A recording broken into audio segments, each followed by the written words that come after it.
Well, the nomination of Robert F. Kennedy Jr. for Health and Human Services Secretary is taking center stage on Capitol Hill this week. Kennedy is lobbying for the support of more than 24 Republican senators. If confirmed, he would lead an agency overseeing everything from drug, vaccine, and food safety to medical research, as well as Medicare and Medicaid.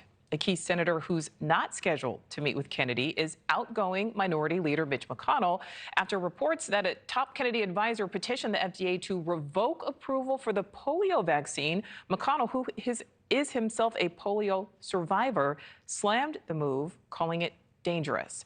NewsNation's Joe Khalil is live on Capitol Hill. Joe, this is certainly shaping up to be yet another potentially bruising confirmation battle for the incoming administration. Yeah, that's very possible. Robert F. Kennedy Jr. is going to have a path that is likely not going to be an easy one. And you imagine it's going to be hard for him to get any Democratic support, although he says he wants some. So he's going to have to rely on Republicans. And we know there are already a handful of Republican senators that have questions about things that RFK Jr. has said in the past, some of his stances that they view to be a little bit more controversial. He's going to have to get past that skepticism with some Republican senators. At this point, it seems, again, possible that he can pick off maybe a Democrat or two, but not super likely. Take a look, though, at some of the stances that have raised objections. And you talked about Mitch McConnell addressing the polio one. He has talked about, RFK Jr. has talked about the polio vaccine, in some cases raising some skepticism about that. We know science tells us the polio vaccine has been widely successful. His views on abortion actually may not sit well with some Republican senators who are more pro-life. He has been very pro-choice throughout his entire life. And then just generally scientific and medical research, there are certain things like for example, fluoride in drinking water, which, you know, the dental community long basically says that this is something that has prevented a number of challenges and issues in young people. He has talked about potentially removing or reducing levels of fluoride in the water. So those kinds of things, again, not sitting very well with several Republicans that we've heard from. He does have quite a bit of support from many Republicans who simply want Donald Trump's choices to move forward. But it was interesting that Donald Trump himself, the president-elect, raised some of these issues and answered some questions about RFK Jr.'s views. This is what Donald Trump said just about an hour or so ago. No, I think he's going to be much less radical than you would think. I think he's got a very open mind, or I wouldn't have put him there. He's going to be very much less radical. But there are problems. I mean, we don't do as well as a lot of other nations, and those nations use nothing. And we're going to find out what those problems are.